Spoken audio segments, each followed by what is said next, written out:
Hello बच्चों, कैसे हैं आप? मुझे उम्मीद है कि आप अच्छे होंगे। हमने पिछली क्लास में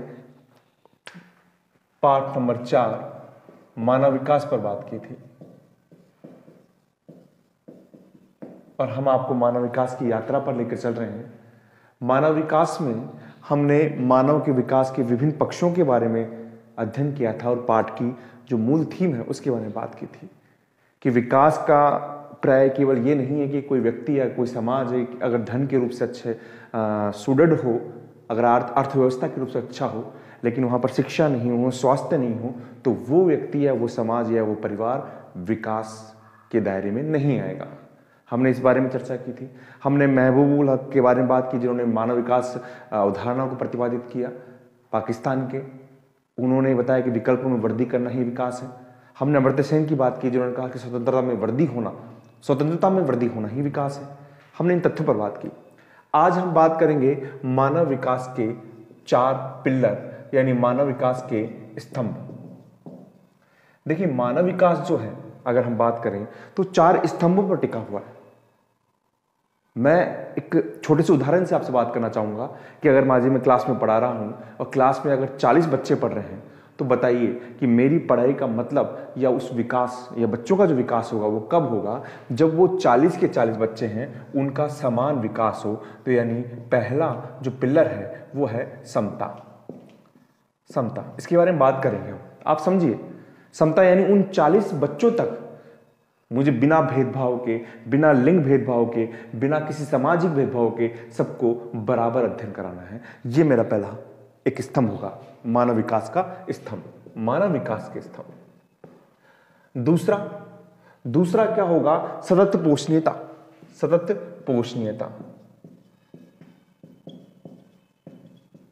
सतत पोषणीयता का मतलब यह है कि आप उस क्लास की बात करें तो जो उनका जो विकास है, उनका जो अध्ययन है वो इतना होना चाहिए कि भविष्य की पीढ़ी तक यानी आगे जाकर भी वो उस ज्ञान का उपयोग कर सके और अपने एक अच्छे नागरिक बन सके। या फिर हम इसको कर सकते सतत पोषणीयता यानी भविष्य की पीढ़ी भी इस विकास का उपयोग कर सके। तीसरा जो बात करेंगे हम, तीसरा स्तंभ जो है वो है आपका, तीसरा जो स्तंभ आएगा वो है उत्पादकता। उत्पादकता का मतलब उन बच्चों में, उन विद्यार्थियों के अंदर मुझे उन उत्पादक गुणों का विकास करना है जिसमें क्षमता का विकास हो, उनमें विकल्पों को चुनने का विकास हो, उनमें समाज के अंदर एक अच्छे हिस्सेदार बनने का विकास हो। ऐसा नहीं कि मैंने खाली उनको कोरा ज्ञान दे दिया और वो बाकी किसी भी क्षेत्र में काम करने में सक्षम ना हो। तो उनमें उत्पादकता भी होनी चाहिए। वो उत्पादकता किसी भी स्तर पर हो सकती है। और चौथा जो है, अंतिम जो है वो है सशक्तिकरण। सशक्तिकरण का मतलब क्या है कि मुझे केवल मेरा जो दायित्व यह है कि बच्चों के अंदर उत्पादकता मैं समान विकास करते हुए, उनमें सतत पोषणीयता को डालते हुए कि आगे भी उस चीज को यूज कर सके, उनमें उत्पादकता का विकास करते हुए उनमें उन शक्तियों का विकास कर सकूं, उनमें आप यूं मान सकते हैं कि उनमें विकल्पों को चुनने की, जैसे 12th पास करने के बाद वो विकल्पों को चुन सके, वो जो बनना चाहें, टीचर बनना चाहें, डॉक्टर बनना चाहें, इंजीनियर बनना चाहें, वो उन विकल्पों को चुनने की उनमें शक्तियां आ सके। तो सशक्तिकरण इसके अंदर आएगा। तो मानव विकास के 4 स्तंभ है, समता, सतत पोषणीयता, उत्पादकता, सशक्तिकरण। अगर हम इसको पूरे विश्व के परिप्रेक्ष्य में, मैंने आपको उदाहरण क्लास का दिया है, अगर एक देश के परिप्रेक्ष्य में समझे तो आप किसी भी देश का दायित्व है कि वो वहां के जो लोग हैं उन लोगों का समान विकास कर सके, समान विकास बिना किसी भेदभाव के। और वो भेदभाव न तो लैंगिक होना चाहिए यानी न स्त्री पुरुष के आधार पे, न वो सामाजिक होना चाहिए, न वो क्षेत्रीय होना चाहिए। बिना यानी समता का मतलब है कि लोगों का, किसी भी देश में लोगों का समान विकास होना चाहिए बिना किसी भेदभाव के, यानी उनमें उन लोगों को समान अवसर मिलने चाहिए अपने विकास के। बाद में वो क्या करते हैं वो बात नहीं है, लेकिन उस देश का दायित्व है कि उनको समान अवसर दे, तभी वो मानव विकास के उच्च श्रेणी के देशों में आएगा। सतत पोषणीयता का मतलब क्या है? ये शब्द बार बार आता है। इसको आप ध्यान से समझिए। देखो, अगर इनको दो टुकड़ों में तोड़ेंगे हम, सतत का मतलब होता है लगातार, और पोषण का मतलब होता है कि लगातार अपने आप को पोषित करना हर क्षेत्र के अंदर, चाहे वो अर्थव्यवस्था के अंदर हो, आर्थिक रूप से हो, सामाजिक रूप से, स्वास्थ्य के रूप से हो। तो वो कब होगा? तो यानी आप इसको इस तरीके से समझिए कि आप जो भी वर्तमान पीढ़ी है, वो संसाधनों का उपयोग तो करें। देश का दायित्व यह है कि वो संसाधनों का उपयोग करें अपने विकास के लिए, लेकिन वो इस तरीके से प्रयोग ना करें कि भविष्य की पीढ़ी के लिए उन संसाधन उनकी पहुंच से बाहर हो जाए। वो नहीं होना चाहिए। यानी भविष्य की पीढ़ी को ध्यान में रखते हुए, मतलब सतत पोषण का मतलब हो गया कि वर्तमान पीढ़ी को संसाधनों का उपयोग इस प्रकार करना चाहिए कि भविष्य की पीढ़ी का भी ध्यान रखना चाहिए। यानी देश को वैसा विकास करना चाहिए। देश के लिए संसाधन जो है, चाहे आर्थिक रूप से संसाधन हो, चाहे सामाजिक रूप से संसाधन हो, उसका विकास इस तरीके से करना चाहिए कि जो भविष्य की पीढ़ी है, आने वाली जो पीढ़ी है, वो भी उसका उपभोग कर सके। ये देश का जिम्मेदारी है, देश का दायित्व है कि समान विकास करेगा, सतत पोषणता करेगा। अब यहां पर उत्पादकता का मतलब क्या है? श्रम उत्पादकता, यानी उनमें श्रम उत्पादकता हो, उनमें कौशल उत्पादकता हो। कौशल यानी कौशल विकसित करें। देश का दायित्व है कि उनमें कौशल खुद ही, जैसे मैंने कहा क्लास के अंदर मैं कौशल विकसित करूं कि वो स्वतः ही जब 12th पास करे तो किसी भी क्षेत्र में जा सके। तो यहां पर कौशल विकसित करना है देश की जिम्मेदारी कि वो स्वतः ही एक अच्छे नागरिक बन सके यहां पर। और इस बात को आप समझिए कि यहां पर लोगों को जो लोग हैं, जो जनता है, उनको बताया गया है यहां पर कि जनता जो है वो राष्ट्र का वास्तविक धन राष्ट्रिक धन कहलाता है। राष्ट्र का वास्तविक धन है, यानी जो जनता है, जो लोग हैं, वही राष्ट्र का वास्तविक धन है। और अंतिम सशक्तिकरण, यानी आप में उन जो समुदाय है, वो जनता है, उनमें इस प्रकार की शक्ति विकसित करनी है कि वो बिना किसी रुकावट के अपने विकल्पों में वृद्धि कर सके, अपने अवसरों को भुना सके, अवसरों की प्राप्ति हो। ये चीज हमको देखनी है। तो मानव विकास के 4 स्तंभ हो गए: समता, सतत पोषणता, उत्पादकता, सशक्तिकरण। ये आपके इसके 4 आपके स्तंभ है। लेकिन यहां पर ध्यान रखिए आप कि जैसे मैं बात करूं, उत्पादकता की बात करी कि कौशल उत्पादन है, सशक्तिकरण है, विकल्प में वर्गीकरण करना है। लेकिन फिर भी हम यहां पर देखते हैं कि कुछ ऐसी चीजें हैं जिनके कारण मनुष्य या वो समाज पीछे हो जाता है। जैसे अगर हम बात करें, अगर पहली बात जो है मानव विकास में दिखा जाता है भेदभाव।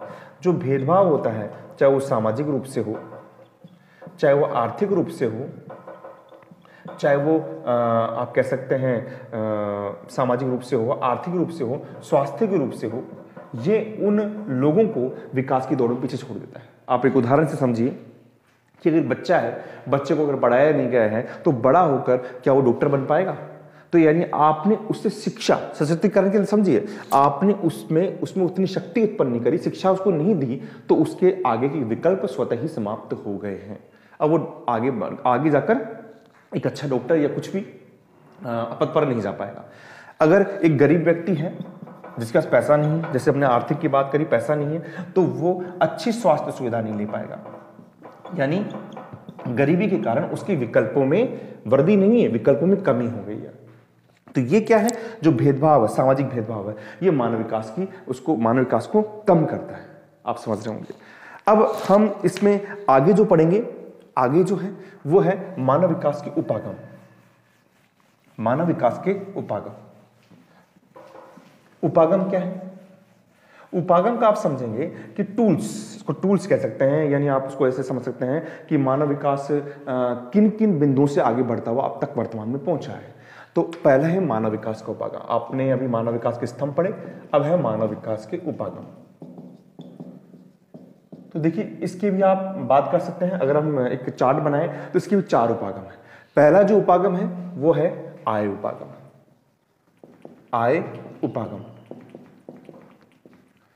आपका जो दूसरा उपागम आएगा वो है कल्याण उपागम। मैं चारों को साथ लेके पढ़ाऊंगा आपको। तीसरा जो आपका उपागम आएगा वो है कल्याण उपागम के बाद में वो आपका आएगा आधारभूत आवश्यकता उपागम।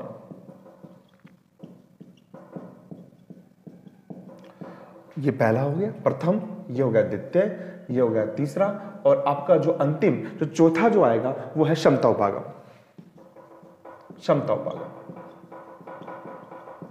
अब देखिए हम मानव विकास की यात्रा पे चलते हैं।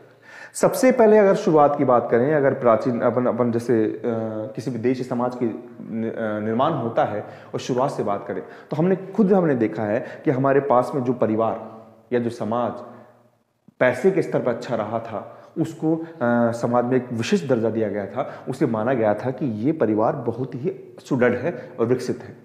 हाँ, यानी ये सबसे पुराना उपागम है, आय उपागम। यानी पहले के समय आय यानी अर्थव्यवस्था को, यानी परिवार की जो इनकम है, ये समाज की इनकम है, ये किसी देश की अर्थव्यवस्था है, उसके आधार पर उसे मानव विकास के अंदर सबसे सर्वोच्च दर्जा दिया गया था। तो ये पहला एक कारक था, पहला एक उपागम था जिसके ऊपर हम मानव विकास के आधार पर देशों का क्रम को निर्धारण किया। तो ये क्या है? सबसे पुराना उपागम, सबसे पुराना उपागम, पहली बात। तो अब ये सबसे पुराना उपागम तो है, लेकिन इसमें क्या किया गया? जो अर्थव्यवस्था सबसे बड़ी होगी, सबसे बड़ी अर्थव्यवस्था, सबसे विकसित देश, सबसे मानव विकास में नंबर 1, सबसे मानव विकास में उसको सर्वोच्च प्राथमिकता दी गई। ये पहले ही शुरुआत में हुआ, लेकिन कालांतर में देखा गया कि ऐसा नहीं है। अगर कोई परिवार के उदाहरण लें, पास में अगर वो पैसे के स्तर पर अच्छा है, उसके पास अच्छे संसाधन हैं, लेकिन शिक्षा नहीं है उनकी आने वाली पीढ़ी के अंदर, अगर अच्छा स्वास्थ्य नहीं है, तो हम उसको कतई विकसित परिवार के अंदर या विकसित देश के अंदर हम शामिल नहीं कर सकते। तो फिर अगला उपागम आता है कल्याण उपागम। किसके बाद आता है कि नहीं कहा गया कि हम इसके आधार पे हम किसी भी देश को क्रम दे सकते हैं। आगे सभी जो हैं वो बहुत महत्वपूर्ण है, लेकिन आयु उपागम को भी मानते हैं, लेकिन कि सिर्फ आयु उपागम के आधार पर हम किसी मानव विकास में किसी देशों को स्थान नहीं दे सकते। अभी भी आयु उपागम आता है, आय को मानते हैं, लेकिन क्यों इसको नहीं मान सकते। अब कल्याण उपागम में क्या कहा? मानव के कल्याण को उसमें कहा गया कि मानव के कल्याण का मतलब उसकी शिक्षा है, उसका स्वास्थ्य है, उस पर ध्यान देना होगा। जिस समाज में मानव के कल्याण पर, यानी कि शिक्षा पर, स्वास्थ्य पर, उसके आवास पर ध्यान दिया जाएगा, वही जो समाज है वो विकसित माना जाएगा, विकास में अग्रणी होगा। यहां पर माना गया कि जो मनुष्य है, यानी जो मानव है, जो जनता है, उसको माना गया कि वो क्या है? निष्क्रिय प्राप्त करता है। इसको माना गया कि उनका काम केवल निष्क्रिय प्राप्त करता है, कि वो तो केवल अच्छी शिक्षा, अच्छा स्वास्थ्य, आप कह सकते हैं अच्छे मतलब विकल्प, अच्छे आवास प्राप्त करने के हकदार है, उनको तो मिलना ही है। लेकिन ये काम कौन करेगा? ये वहां की सरकार करेगी। ये कौन करेगी? सरकार का दायित्व है कि वो मानव के कल्याण के लिए अच्छी शिक्षा, अच्छे स्वास्थ्य, अच्छे आवास को लेकर आए। ये किसका दायित्व है? सरकार का दायित्व। फिर अगला आता है आधारभूत आवश्यकता उपागम। ये उपागम दिया किसने है? ये दिया गया है संयुक्त राष्ट्र की एक संस्था है ILO, अंतर्राष्ट्रीय श्रम संगठन। अब आप नाम से समझ रहे होंगे श्रम संगठन है, हाँ, लेबर ऑर्गेनाइजेशन है, इंटरनेशनल लेबर ऑर्गेनाइजेशन है, तो श्रम है। तो उन्होंने कहा कि नहीं, आधारभूत आवश्यकता उपागम, आय तो है ही, कल्याण तो है ही, लेकिन अगर व्यक्ति के पास ये जो आधारभूत, उन्होंने छह बताई, उन्होंने बताया कि आधारभूत यानी 6 आधारभूत आवश्यकता है, अगर उसकी पूर्ति होती है तो ही वह देश या वो समाज मानव विकास में उच्च श्रेणी के अंदर आएगा, उसको हम आगे बढ़ा सकते हैं। आधारभूत आवश्यकताएं। अब आधारभूत आवश्यकताएं क्या है? पहली आवश्यकता आप कैसे भी कर सकते हैं। पहली आवश्यकता क्या है? आपकी शिक्षा है। पहली आवश्यकता क्या है? शिक्षा, स्वास्थ्य। दूसरी जल, आप स्वच्छ जल, आप इसको कह सकते हैं स्वच्छ जल, यानी आप किसी समाज के अंदर अगर अच्छी शिक्षा है, अच्छा स्वास्थ्य है, स्वच्छ जल है, आप भोजन कह सकते हैं, भोजन। चौथा भोजन, पांचवा आवास, आप अच्छी शिक्षा देंगे, इनमें से किसी भी विकल्प की कमी है तो वो इस आधार पर, अंतर्राष्ट्रीय श्रम संगठन ने कहा कि वो इस आधार पर अच्छी विकसित किसी श्रेणी में नहीं आएगा। और आखिरी में जो आता है वो है स्वच्छता। स्वच्छता यानी अंतर्राष्ट्रीय श्रम संगठन ने कहा कि 6 आधारभूत आवश्यकताओं की पूर्ति करनी पड़ेगी आपको। ये है शिक्षा, स्वास्थ्य, स्वच्छ जल, भोजन, आवास और स्वच्छता। अगर इनकी पूर्ति होती है, अगर एक समाज को हम इन सभी मतलब आवश्यकताओं को हम अच्छी तरह देते हैं, एक तरीके से ये सभी स्तर पर हम उसको सक्षम बनाते हैं, तो वो समाज विकास में आगे होगा। अगला उपागम आता है क्षमता उपागम, और ये दिया गया था हमारे जो डॉक्टर महबूबुल हक पाकिस्तान के, जिन्होंने मानव विकास प्रतिवेदना दी थी, और उनके अच्छे मित्र थे डॉक्टर अमर्त्य सेन, भारत के 1998 के अंदर जिनको नोबेल पुरस्कार मिला था। और मैंने आपको बताया था नोबेल पुरस्कार उन्होंने बंगाल जो अकाल आया था उस पर जो आर्टिकल लिखा था उस पर उनको वो नोबेल पुरस्कार मिला था। उन्होंने दिया, डॉक्टर अमर्त्य सेन ने दिया, अमर्त्य सेन ने। प्रश्न ये आता है कि डॉक्टर अमर्त्य सेन ने कौन सा बनाया, तो यह है क्षमता उपागम। और क्षमता उपागम में उन्होंने बताया कि यहाँ पर लोगों में क्षमता विकसित करनी है। कैसी क्षमता विकसित करनी है? संसाधनों तक पहुंच की, संसाधनों तक पहुंच की। उन्होंने कहा कि आपको, उन्होंने आगे ये करके कहा कि आपको ये नहीं है कि आप उनको अच्छी शिक्षा दे, अच्छा स्वास्थ्य दे, आपका ये काम नहीं है कि उनको निष्क्रिय प्राप्तकर्ता बनाए ना। आपको क्या करना है? आपको समाज में उनको संसाधनों तक पहुंचने की क्षमता विकसित करनी है। आपको किसी समाज को पंगु नहीं बनाना है, आपको उसको निष्क्रिय प्राप्तकर्ता नहीं बनाना है। आपको क्या करना है? उसमें संसाधनों तक पहुंच तक या विकल्पों तक, यानी विकल्प जो है वहां पर पहुंचने की एक क्षमता विकसित करनी है, जो विकसित करनी है। तो ये अंतिम क्षमता उपागम है, और ये वाकई में जो मानव विकास के दायरे के अंदर एक सबसे अच्छा उपागम हम इसको कह सकते हैं, टूल्स कह सकते हैं। तो आपके पास में मानव विकास के उपागम हो गए। आपने पहला पढ़ा आय उपागम, सबसे पुराना है। कल्याण उपागम मानव कल्याण पर। आधारभूत अवस्था उपागम अंतर्राष्ट्रीय श्रम संगठन ने दिया। और क्षमता उपागम प्रोफेसर अमर्त्य सेन ने दिया, जिसको सबसे अभी अंतिम रूप से शुद्ध उपागम मान सकते हैं, जिसके आधार पर मानव विकास के पराकाष्ठा की हम बात कर सकते हैं कि एक मानव विकसित तभी होगा जब स्वतः ही उसमें क्षमता विकसित हो। आप समझ रहे होंगे। अच्छा, फिर आप देखिए इसके अंदर हम आगे बात करेंगे। आपने बात करी मानव विकास के स्तंभों की बात करी, आपने इसमें मानव विकास के हमने उपागम की बात करी। अब ये देखिए कि हम मानव विकास का मापन कैसे करें। मानव विकास का मापन कैसे करें? देखिए, मापन करने के लिए सबसे पहले जो संयुक्त राष्ट्र संघ की एक संस्था है, संयुक्त राष्ट्र संघ की यूएनडीपी,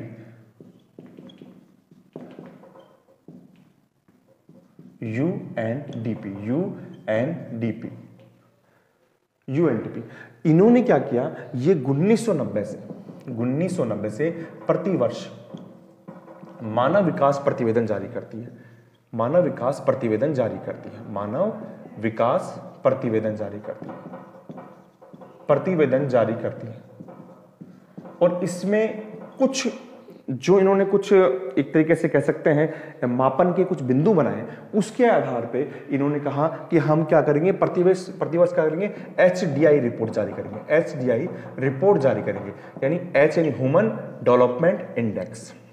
ह्यूमन डेवलपमेंट इंडेक्स, मानव विकास सूचकांक कह सकते हैं इसे, मानव विकास सूचकांक इसको कह सकते हैं।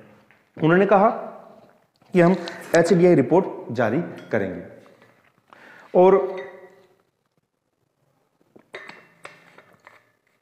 जो HDI रिपोर्ट है वो 3 बिंदुओं पर आधारित होगी। 3 बिंदुओं पर उन्होंने कहा कि मानव विकास का मापन, कि हम जो मानव विकास का मापन करेंगे वो 3 बिंदुओं पर करेंगे। कौन कह रहा है? यूएनडीपी कह रही है। बात समझना, 1990 से प्रतिवर्ष रिपोर्ट जारी हो रही है, और वो कह रहे हैं कि पहला हम मानेंगे स्वास्थ्य, दूसरा हम मानेंगे शिक्षा, और तीसरा हम मानेंगे संसाधनों तक पहुंच, जो अभी आपने बात की थी क्षमता उपागम में, संसाधनों तक पहुंच। उन्होंने कहा कि हम इस आधार पर नंबर देंगे, मार्किंग करेंगे, और जो नंबर देंगे वो 1 नंबर तक, यानी अगर सबसे सर्वश्रेष्ठ होगा तो 1 नंबर यहाँ पर, 1 नंबर और उसमें 1/3 हिस्सा हो जाएगा, यानी स्वास्थ्य के हिसाब से, शिक्षा के हिसाब से, संसाधन तक पहुंच तक हम उसमें हम मार्किंग करेंगे। अब स्वास्थ्य में क्या माना उन्होंने कि स्वास्थ्य में हम जो देखेंगे वो देखेंगे जीवन प्रत्याशा। जीवन प्रत्याशा यानी किसी भी व्यक्ति, कोई भी व्यक्ति, कोई देश है, उसका जो पुरुष या स्त्री है वो कितनी लंबी उम्र तक स्वस्थ जीवन जी सकता है, उसे जीवन प्रत्याशा कहते हैं। कितना लंबा जीवन जी सकता है उसे हम जीवन प्रत्याशा कहते हैं, यानी स्वस्थ जीवन जीने की उम्र, इसको उन्होंने कहा कि ये जीवन प्रत्याशा है। इसके हिसाब से हम मार्किंग देंगे। तो शिक्षा के आधार पर बताया उन्होंने कि पहली बात तो वहां पर जो बुजुर्ग लोग हैं उनकी कितनी साक्षरता दर है, यानी प्रौढ़ साक्षरता दर वो कैसी है। प्रौढ़ साक्षरता दर के बाद में स्कूल नामांकन अनुपात कैसा है, स्कूल नामांकन अनुपात कैसा है, और नामांकन अनुपात के बाद में देखा कि कितने बच्चे स्कूलिंग शिक्षा पूरी कर रहे हैं, बीच में नहीं छोड़ रहे हैं, यानी इस शिक्षा के स्तर के अंदर प्रौढ़ भी देखा गया और बच्चों की शिक्षा भी देखी गई। इसके आधार पर भी मार्किंग की गई। संसाधनों तक पहुंच है तो संसाधनों तक पहुंच है, इसके अंदर देखा गया यहां पर एक तरीके से कह सकते हैं प्रति व्यक्ति आय को देखा गया। प्रति व्यक्ति आय, जिस देश की प्रति व्यक्ति आय उच्च होगी उसको वहां पर नंबर अच्छे मिल जाएंगे, और यहां पर जो प्रति व्यक्ति आय नापी गई है वो अमेरिकी डॉलर में नापी गई है, डॉलर में नापी गई है। ठीक है, तो यहां पर इनको कहा गया कि इस आधार पर हम क्या करेंगे, मार्किंग देंगे। यानी मानव विकास का जो मापन है 3 बिंदु पर किया गया है, स्वास्थ्य पर, स्वास्थ्य में जीवन प्रत्याशा, शिक्षा, शिक्षा में प्रौढ़ साक्षरता दर, स्कूल नामांकन अनुपात, और संसाधन तक पहुंच में प्रति व्यक्ति आय, इसको नापा गया है। और इसके आधार पर क्या होगा, 1/3 धारिता दी जाएगी, और ये मान लीजिए कि अधिकतम जो माप होगा वो क्या होगा, 1 होगा। अब हम मानव विकास सूचकांक में बात करते हैं कि कौन से देश उच्च है और क्या क्या उसको मापन दिया गया है। जैसे हम देखेंगे, आप इसमें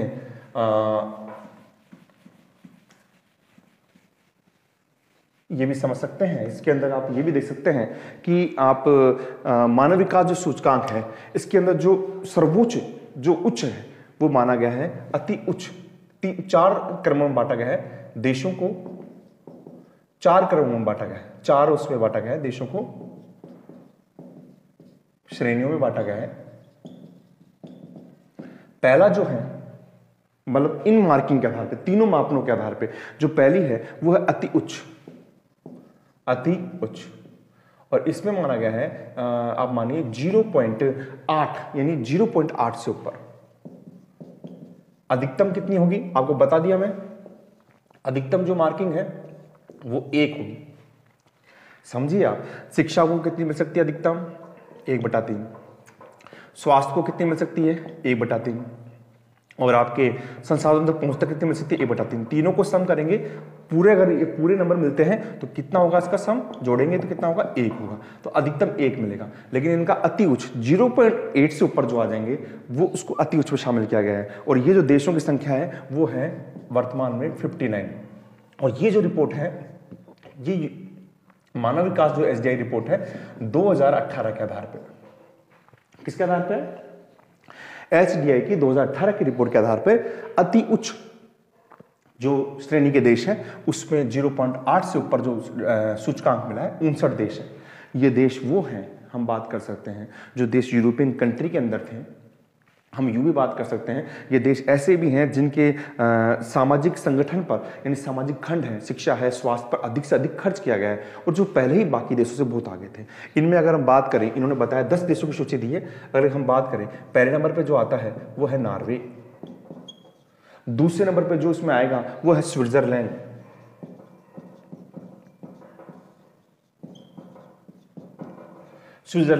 तीसरे नंबर पर जो इसके अंदर आएगा वो है ऑस्ट्रेलिया,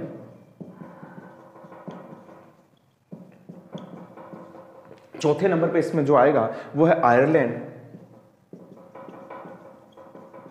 और 5वें पर आएगा जर्मनी। 10 दे रखे हैं, लेकिन आप शुरू के टॉप याद कर सकते हैं। 2018 के हिसाब से नंबर 1 पे कौन है, नॉर्वे, स्विट्जरलैंड, ऑस्ट्रेलिया, आयरलैंड और जर्मनी। ये सब कुछ यूरोपियन कंट्री हैं और कुछ ऐसे देश हैं जो शुरुआत से ही चाहे उपनिवेश काल हो चाहे साम्राज्यवादी काल हो, उसमें अन्य देशों से बहुत आगे रहे हैं। अब दूसरे नंबर पे जो हम लेंगे अति उच्च के बाद में, हम इसमें लेंगे उच्च विकास वाले, अति उच्च के बाद उच्च विकास वाले। और यहाँ पर बताया गया कि जो SDI जो इंडेक्स है वो है 0.701 से 0.8 से कम कर लेंगे 799, 0.701 से 0.799।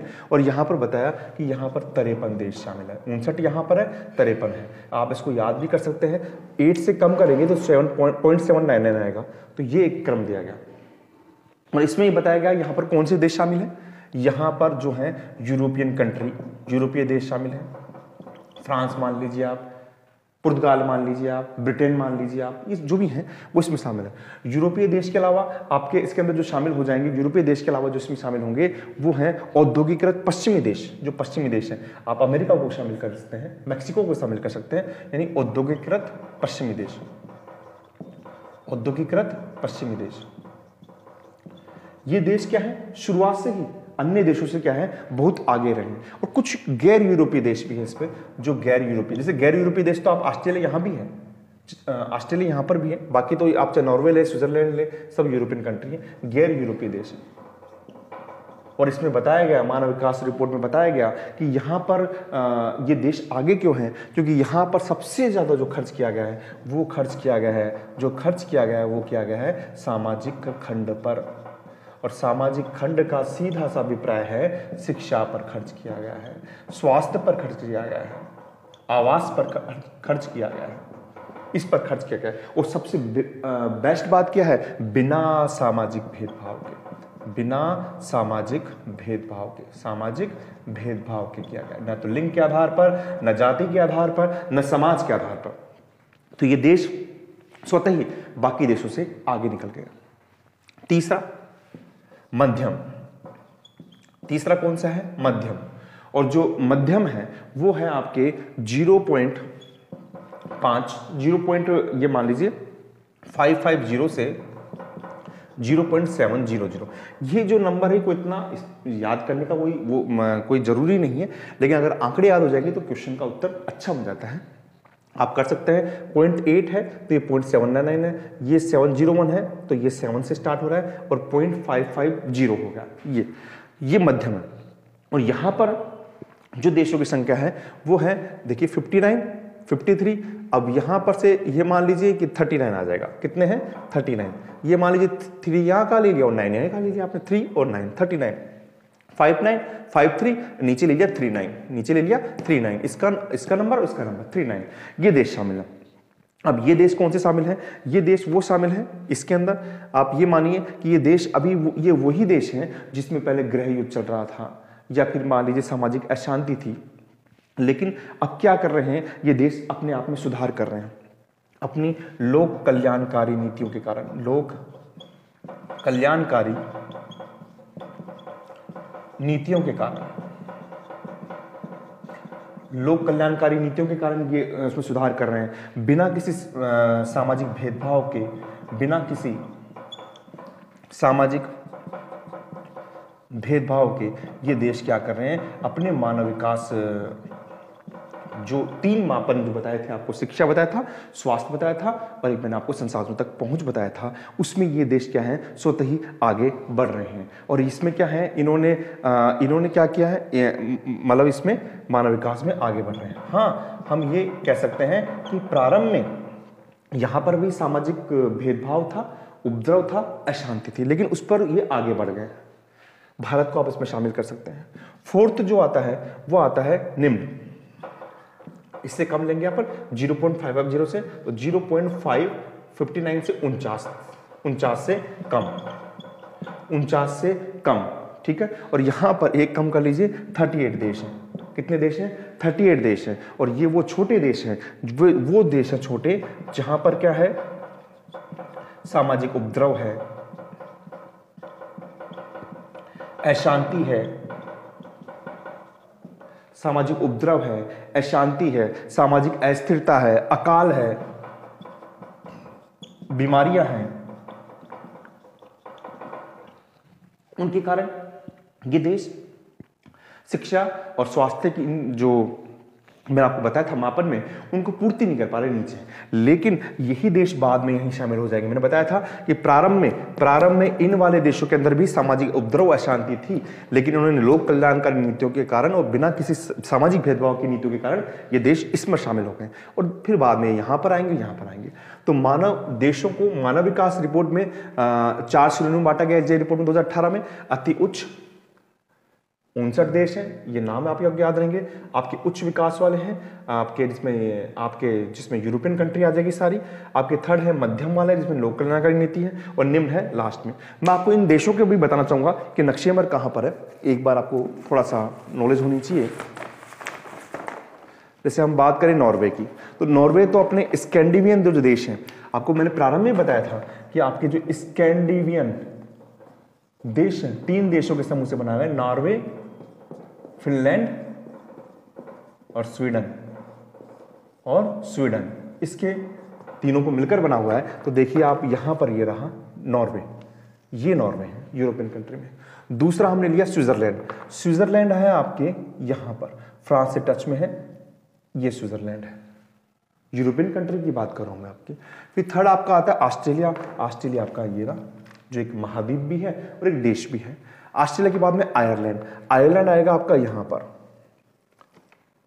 ब्रिटेन के पास में, आपके आयरलैंड आ जाएगा। और फिर आखिरी में आपका जर्मनी, और जर्मनी आपका यहां पर है, आपके स्विट्जरलैंड से ऊपर है जर्मनी यहां पर।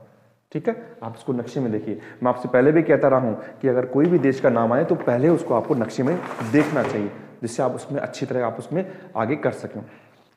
ठीक है, तो आपने देखिए आज अभी भी हमने पढ़ रहे हैं, हमने मानव विकास के 4 स्तंभ पढ़े हैं, हमने उनके उपागम पढ़े हैं, हमने मानव विकास के मापन के बारे में पढ़ा कि किन किन मापन के द्वारा हम उसमें आगे बढ़ सकते हैं।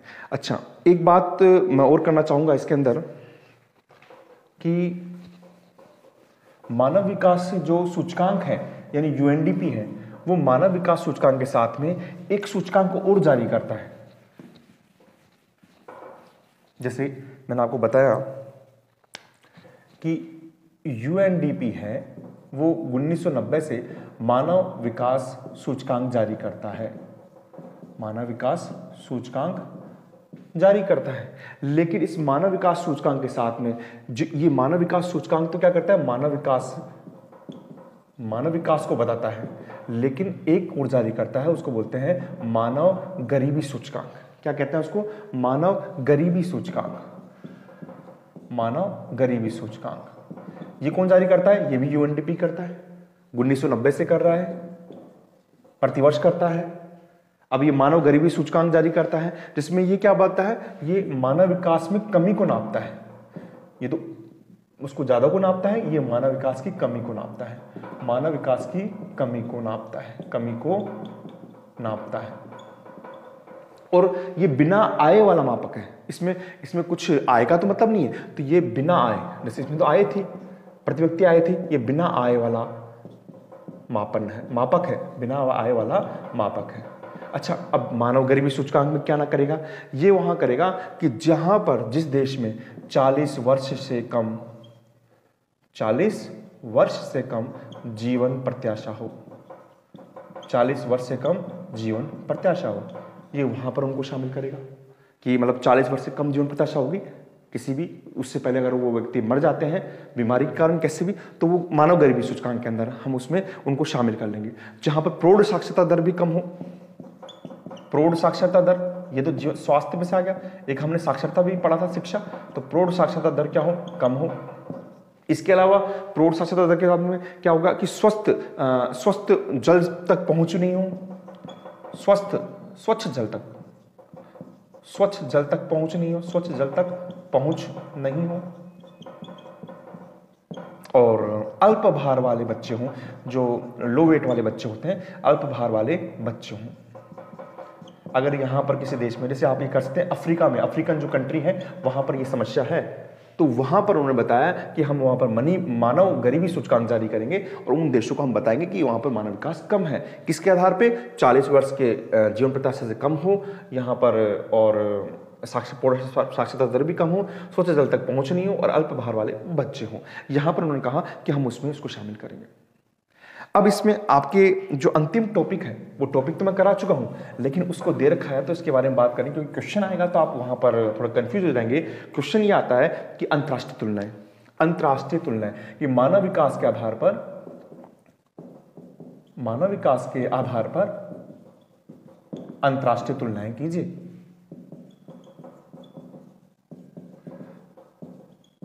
ये एक सामान्य सी बात है, सामान्य चर्चा हो चुकी है। अंतरराष्ट्रीय तुलनाएं क्या है आप समझ रहे होंगे।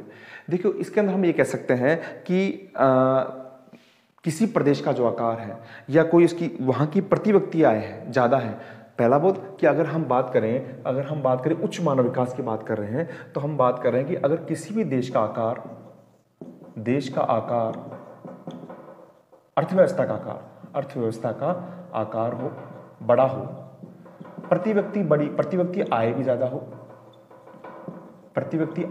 हो, तो जरूरी नहीं है कि वो मानव विकास सूचकांक की रिपोर्ट में ऊपर हो, वो शीर्ष नंबर पे हो, ये जरूरी नहीं है। क्योंकि हमने देखा है कि जो निर्धन राष्ट्र हैं या जिनकी अर्थव्यवस्था कम है, वो अच्छी अर्थव्यवस्था वालों से आगे हैं। जैसे इसमें उदाहरण दिया गया है, श्रीलंका का उदाहरण दिया गया है।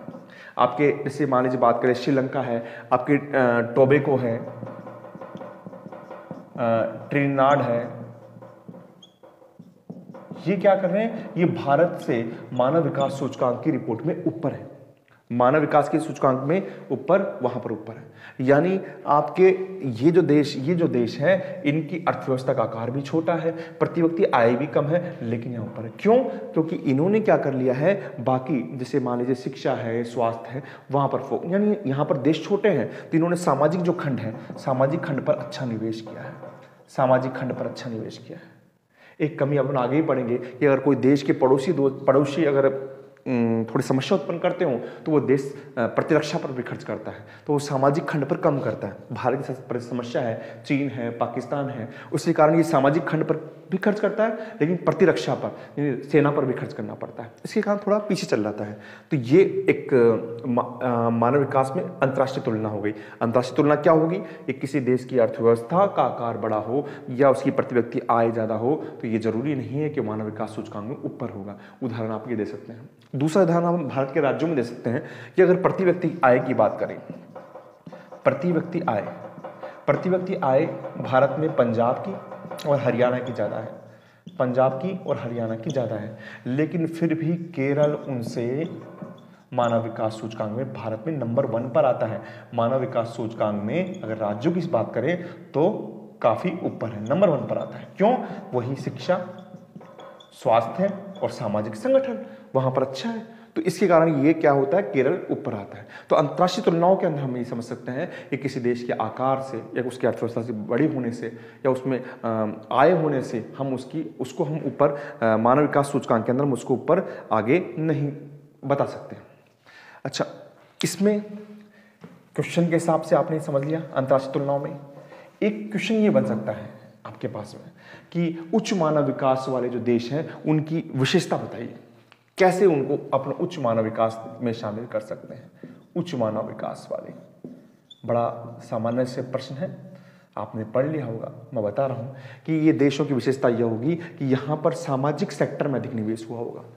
यहाँ के जो देश हैं वहां पर सामाजिक सेक्टर है, उसमें अधिक निवेश हुआ होगा। सामाजिक सेक्टर का मतलब शिक्षा है, वहां पर स्वास्थ्य है, आवास है, वहां पर अधिक निवेश हुआ है, निवेश अधिक हुआ है। पहली बात तो ये पता लगेगा कि वो ये कि उसकी विशेषता हो जाएगी। एक वहां के क्या होगा, लोगों में विकल्पों के अंदर या फिर अवसरों में क्या हो जाएगी, वृद्धि हो जाएगी, अवसरों में वृद्धि हो जाएगी। अब आप बताइए, आप स्टूडेंट हैं, आप 12th का पास कर रहे हैं, एक आपका ऑप्शन हो कि मुझे टीचर ही बनना है, मुझे बाबू बनना है, और एक ऑप्शन इतने हो गए कि आपका अध्यापक भी बन सकते हैं, आप एक अधिकारी भी बन सकते हैं, ऑप्शन खुल जाएंगे, तो वो आपका सच्चा विकास है। और वो कैसे होगा, आप में क्षमता विकसित करेंगे तब वो आपके पास में विकास हो जाएगा। दूसरा, इनके अंदर कोई भी राजनीतिक अस्थिरता, इन देशों में कोई राजनीतिक अस्थिरता या उपद्रव नहीं होता, यहां पर ये शांति रहती है, राजनीतिक अस्थिरता में और उपद्रव में यहाँ पर शांति रहती है। और फिर यहाँ पर संसाधनों का भी समान वितरण होता है, समान संसाधनों का वितरण, समान संसाधनों का वितरण होता है, ठीक है, समान संसाधनों का वितरण होता है। और हम वैसे बात करें कि जो निम्न आपके विकास, मानव विकास वाले देश हैं, उनकी क्या विशेषता है, ये प्रश्न बन सकता है छोटा सा, क्या विशेषता है? सामाजिक सेक्टर हो गया, लोगों में विकास। आप यूरोपियन कंट्री में देख सकते हैं, ये जितने भी यूरोपियन कंट्री है वहां पर ये आपको विशेषता दिख सकती है। आप निम्न मानव विकास की जो विशेषता है वो अफ्रीकन कंट्री में देख सकते हैं। यहां पर क्या होगा, भारत में भी कुछ क्षेत्रों में देख सकते हैं आप। यहां पर क्या होगा कि यहां पर सामाजिक खंड के बजाय, सामाजिक खंड के बजाय प्रतिरक्षा पर ज्यादा व्यय होता है, प्रतिरक्षा पर व्यय होता है। और इसमें भारत से ज्यादा पाकिस्तान आगे है। भारत तो सामाजिक खंड में भी अच्छा कर रहा है, शिक्षा पर, स्वास्थ्य पर खर्च कर रहा है, रक्षा पर भी खर्च कर रहा है, लेकिन पाकिस्तान का बजट का बड़ा हिस्सा किस पर खर्च होता है? प्रतिरक्षा पर खर्च होता है, इसलिए वो भारत से काफी पीछे है। दूसरा यहां पर क्या होता है कि राजनीतिक व सामाजिक अस्थिरता होती है, राजनीतिक व सामाजिक अस्थिरता होती है। मुझे उम्मीद है आपको पाठ समझ में आ रहा होगा। मैं इस पाठ को सामान्य शब्दों में समझाने की कोशिश कर रहा हूं, ये आप समझ गए। यहां पर अंतिम ये दे रखा है कि एक देश और है जिसने कहा है कि भैया हम मानव विकास के अंदर हम न तो आय को मानते हैं, न हम मापन शिक्षा से करेंगे, हम न स्वास्थ्य करेंगे, हम करेंगे। वो देश है भूटान, और वो कहता है, हमारा पड़ोसी है, और वो कहते हैं कि हम मानव विकास के अंदर प्रसन्नता को करेंगे। हैप्पीनेस इंडेक्स है ना, HHI, यानी उन्होंने कहा है कि हम प्रसन्नता के आधार पे कि हमारे नागरिक अगर प्रसन्न हैं तो हम ये मानेंगे कि वो मानव विकास में सबसे ऊपर है। तो उन्होंने मानव विकास के लिए अलग से खुद की बनाई है कि प्रसन्नता के आधार पे मैं मापन करूंगा कि मेरे देश कितना ऊपर है। उन्होंने अपने जो देश के अंदर जो राज्य है उसके आधार पर बताया। तो आप कह सकते हैं कि प्रसन्नता के आधार पर कौन सा देश है विश्व का एकमात्र ऐसा देश है जिसने मानव विकास सूचकांक का निर्धारण किया है, वो है भूटान। मुझे उम्मीद है आपको पाठ समझ में आया होगा। मैंने कोशिश की है कि सरल शब्दों में समझा सकूं। आज आपने पढ़ा मानव विकास के 4 स्तंभ पढ़े, आपने पढ़ा समता पढ़ा, आपने पढ़ा सतत पोषणीयता पढ़ा, आपने उत्पादकता पढ़ा, आपने सशक्तिकरण पढ़ा, आपने मानव विकास के उपागम पढ़े, ये स्तंभ पढ़े, उपागम पढ़े, आय उपागम सबसे पुराना, फिर उसके बाद में आपने पढ़ा कल्याण उपागम जिसमें शिक्षा स्वास्थ्य पर खर्च हुआ, फिर आपने पढ़ा आधारभूत अवस्था उपागम, श्रम संगठन ने दिया, अंतर्राष्ट्रीय ने, फिर दिया आपके कल्याण वो आपके क्षमता उपागम जो प्रोफेसर अमर्त्य सेन ने दिया। फिर आपने पढ़ा मानव विकास का मापन 3 से होगा, शिक्षा से होगा, शिक्षा के अंदर क्या प्रोत्साहन साक्षरता दर आ गई, स्वास्थ्य से होगा, जीवन प्रत्याशा आ गई, और संसाधनों तक पहुंच होगा, प्रति व्यक्ति आय से आ गई। हमने इसमें 4 श्रेणियों पे बांटा, वो हमने पढ़ा। इसके अलावा हमने ये देखा कि मानव विकास की जो प्रवृत्तियां क्या हैं, यानी अंतर्राष्ट्रीय तुलनाएं क्या है कि कोई देश अगर बड़ा है, अर्थव्यवस्था बड़ी है, तो ये ऐसा नहीं है वो मानव विकास में ऊपर होगा, ऐसा नहीं है। इसके लिए क्या होगा, अन्य चीज़ों को भी देखना पड़ेगा। और फिर आपने सबसे जो मैं मानता हूँ मोस्ट है उच्च मानव विकास देशों की विशेषता है, और ये निम्न मानव विकास देशों की विशेषता है। यहाँ पर आप यूरोपियन कंट्री को विशेषकर शामिल कर सकते हैं, यहाँ पर आप एशियन कंट्री या फिर अफ्रीकन कंट्री इसमें आ जाएगी। मुझे उम्मीद है आपको समझ में आया होगा, और इसको आप वीडियो को बार बार देखिए। आपको पहला पार्ट मैं करा चुका हूँ, आज ये पार्ट पूरा हो चुका है। कल हम पढ़ेंगे नेक्स्ट पार्ट, उसमें मिलेंगे बेटा। Okay, thank you.